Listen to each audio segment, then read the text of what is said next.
Such a reason, Marcus Trescothick had to leave an Ashes tour back in 2006. It eventually ended his international career.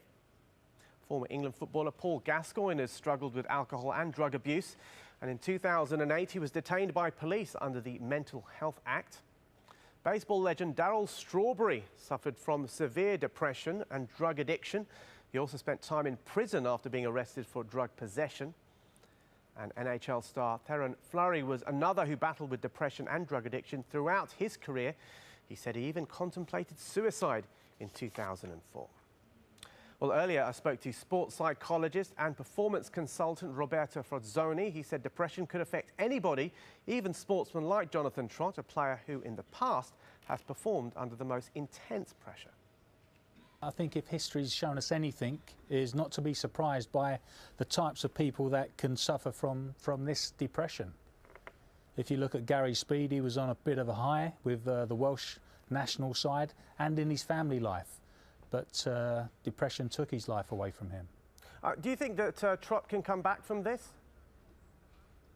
Of course he can, yeah. I think if he has a break, if he gets treatment, he certainly can get back to where he was, yeah. I don't doubt that for 1 minute.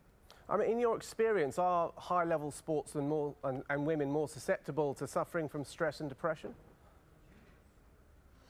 I think if you look at the general population, the percentage of athletes and top performers that might suffer from depression would be lower than the average.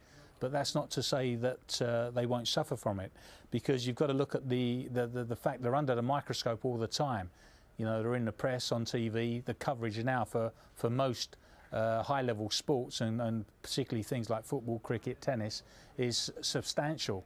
So these guys are being assessed all the time, every time they go out to perform. So they're under the microscope. But having said that, they do have a high degree of mental toughness, and that's why they've got to the level that they perform at. But depression can hit anybody. There's no discrimination there.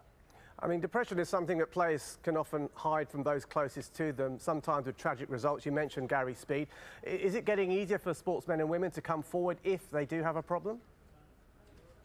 Absolutely. I've heard a lot of radio shows today, a lot of TV programs discussing this very subject. And 2-3 years ago, it wouldn't have been discussed as openly as it is. And you wouldn't have got a case where a high-profile player would leave something like the Ashes and say, look, I'm suffering with this illness, this mental illness, and I need to get some focus on it.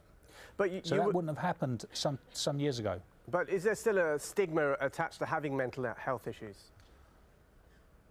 There is a stigma, and I think the fact we're discussing it just highlights the fact there is a stigma still, because if there wasn't, people wouldn't be discussing it as they are. So there's definitely still a stigma. Is it as much as it was? No, it's not.